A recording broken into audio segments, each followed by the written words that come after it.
어제하고 그제는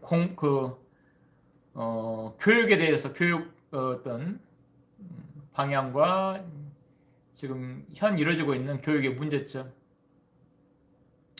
다 걸려 있죠. 이렇게 인구가 이렇게 안 느는 것도 교육 문제도 심각하죠. 주거 문제도 심각하지만은 또 교육 문제도 심각하죠. 일자리 문제, 주거 문제, 그 다음에 이제 경쟁이 치열하다 보니까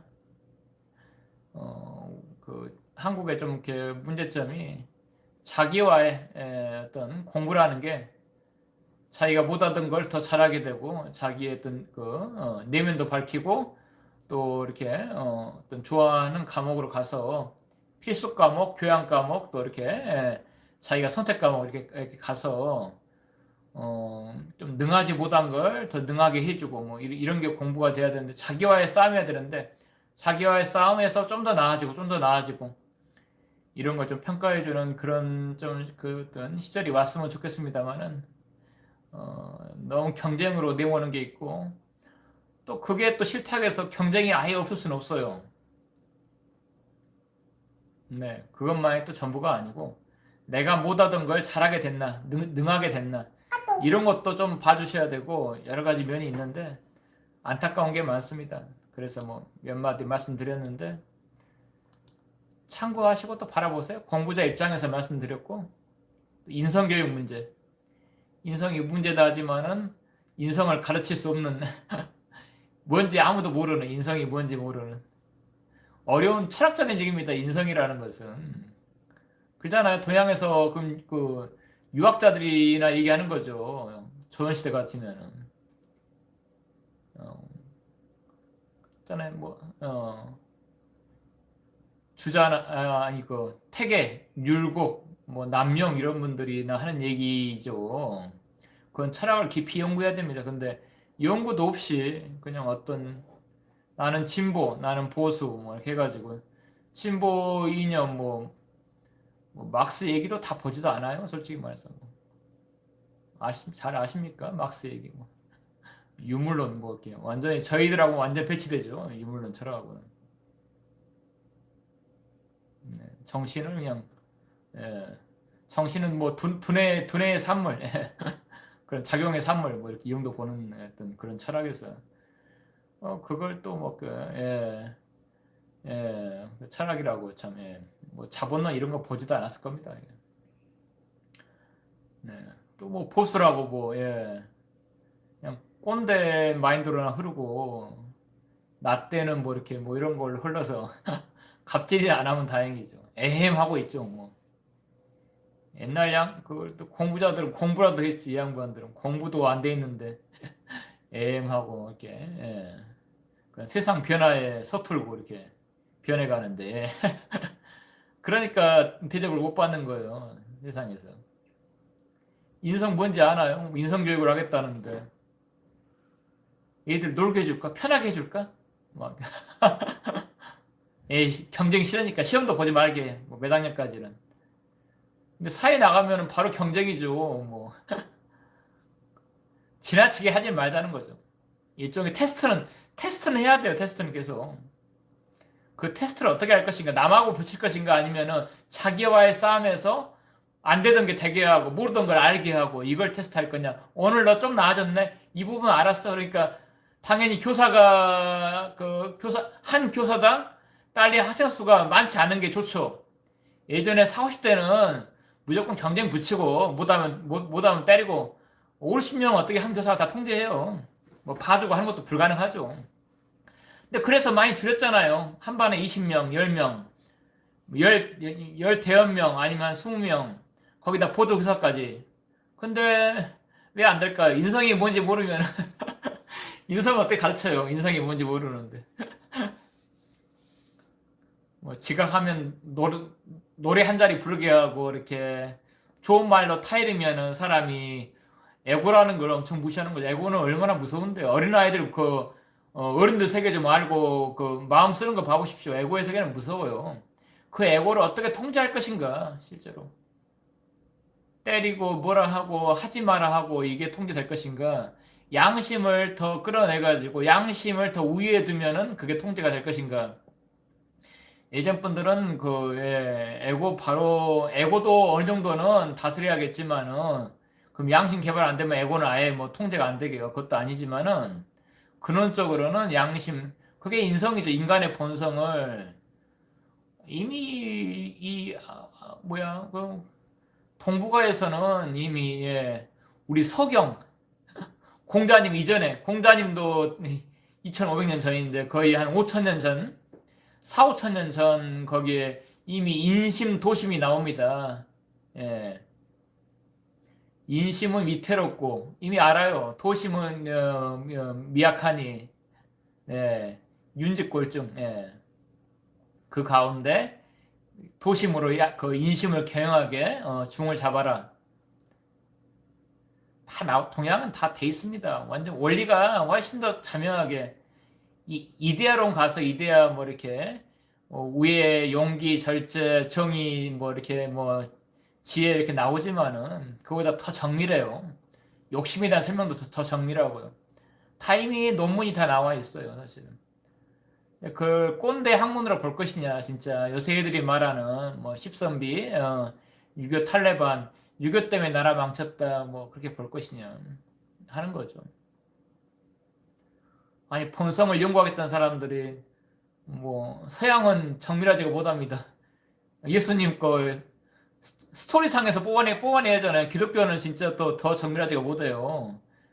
그 신약 같으면은 진짜 뭐 스토리로 남아 있는 건데 예수님이 직접 그 논문을 써가면서 이렇게 인간의 본성이랑 어떻게 돼 있고 근데 이제 우리가 추적을 해보는 거죠. 어, 내가 죽고 내 안에 아버지가 그리스도가 삽니다. 뭐 이런 얘기 할 때 그 죽는 나는 누굴까? 우리 모른다는 에고겠죠. 그러니까 내 안에 그리스도가 그럼 그리스도의 그 어떤 정신이라는 건 뭘까? 그게 더 고차원의 본성이고 그 저차원의 본성이라는 것은 아까 나를 죽이라는 기독교인의 내가 죽고 그리스도가 삽니다. 네. 뭐 이런 것처럼 우리가 그 말 속에서 유출해 보는 거죠. 예. 그분들도 본성을 밝히신 분들이라면은 다른 학문을 하지는 않았을 거다. 같은 걸 공부했지. 인간 마음이 인간 품성이 둘이 아닌데 동서양 둘이 아닌데 그 추적해 보는데 동양은 이미 다 논문으로 다 나와 있습니다. 훨씬 그 유교가 정밀해요. 욕심 하면 딱 나와 있잖아요. 희노애락 이렇게 양심 인의예지신 뭐 딱 항목까지 표기돼가지고 오행에 땅의 오행에 맞춰져 있고 하늘의 추나추동에 맞춰져 있습니다. 하늘 사시 있듯이 천도는 추나추동이요 지도는 금목수화토요. 그 인도로 가면 그 인의예지신이요. 딱 알아요. 바로 원리 다 나와 있습니다. 오륜 그게 오륜이죠. 김들룰님 인성이 뭔지도 모르고 알아도 뭐 실천이 어려워서 부모는 TV 보면서 이해보고 책 읽으라고 하는 격이라서 더 어려울 듯요. 그래서 그 당시에도 바로 오륜이라고 말을 하지만은 오륜을 바로 얘기는 안 합니다. 소학이라고 있죠. 대학 말고 소학 아이들용. 네 거기는 뭐겠어요. 바로 철학을 이해 못하니까 애들이 아직 그 머리가 연결되지 않았고 이미 주역 그 산수몽계라고 괴상으로 가시면은 거기에 그 64개 대상전에 효풀이가 나와 있습니다. 6효로 돼 있잖아요. 6효로 아래 제일 1효가 발몽이라고 나옵니다. 이게 1효가 발몽입니다. 네. 그러니까 그 어두운 아이 상태라는 것은 아직 어둡다. 내 안에 본성이 내가 욕심인지 양심인지도 다 드러나 있지 않다. 밝혀져 있지 않기 때문에 그것을 밝게 드러내야 된다라는 게 발몽이죠. 그러면 그 밝게 드러내야 할 인물을 맡은 사람 누굴까요? 이제 교육자죠, 교육자. 네. 그 다음에 이제 그 다음에 세 번째 혀는 또 풀이가 다르고 네 번째 가면은 곤몽, 곤란한 어떤 어둠으로 쌓여가지고 곤란한 상태. 그 다음에 이제 우리가 아는 동몽, 동몽선습 있죠? 동몽선습에. 동몽이란 아이의 상태. 아이란 것은 어둡다. 뭐에 어둡느냐? 본성이 어둡다는 거죠. 본성이. 유교는 무조건 본성이 어두운 걸 말합니다. 몽이라고 하는 것은 밝지 못하다 그런 것은 이제. 근데 우리 어른들도 밝지 못하죠. 근데 아이는 더 어두워요. 아직 인생 경험이 없잖아요. 여러분들은 에고의 경험이라도 밝을 수는 있습니다. 그렇지만 아이는 더 어둡죠. 훨씬 어둡죠. 에고의 본성에도 여러분들은 많이 살아봤더니 에고라는 게 참 그렇더라고. 하는 게 있죠. 그래도 양심에는 어두워도 여러분들이 에고는 겪어봤잖아요. 그 다음에 제6효가 경몽. 그래서 그 누굽니까? 발몽이나 첫 효의 발몽이나 경몽은 비슷한 의미입니다. 같은 의미입니다. 그래서 일곱 선생이 경몽요결 이게 일깨운다는 거죠. 그 어두운 어둠으로 쌓여 있는 본성의 어두운 상태를 일깨워준다는 의미에서 경몽의 요결이다. 그런 책도 있고, 그러니까 다 주역 그 효사에서 가져온 겁니다. 우리가 아는 그런 책 제목도 유교는 그러니까 이미 그때부터 아이를 정의했어요. 주역 역이 나올 때부터 이미 아이 상태에 대해서 산수몽개가 이제 산수니까 산에 흐르는 그 물이니까 아직 강물도 되지 못했고 바닷물도 되지 못한 이제 막 솟구치는 산에서 흘러나와서 계곡 따라 흘러내리는 물을 말하겠죠. 산수몽이니까. 그렇지만 이게 장차 잘만 개발하면은 계곡물이 흐르다가 더 큰 강으로 흘러가고 강이 흘러가다가 이제 바다를 만나면은 더 크게 이제 확장될 수가 있지만은 아직은 어둡다. 계곡 그 산에서 어떤 계곡에서 이제 산에서 약간 솟구치는 그 샘물이 솟구치는 거 있잖아요. 그걸 생각하시면 되겠습니다. 그래서 이제 발몽하고 경몽에서 이렇게 그러니까 아이 상태는 동몽, 그 피교육자는 동몽이고 그걸 밝혀내야 될 그것은 이제 우리 교육자가 이제 해야 될 저희 같은 이 멘토가 이제 발몽을 해줘서 경몽으로 이렇게 쳐줘가면서 아이를 밝게 이렇게 이끌어내야 된다. 본성에 밝아지게. 근데 그 아이 때 바로 밝혀내지 못하기 때문에 소학이라고 그냥 행동 강령을 줘요.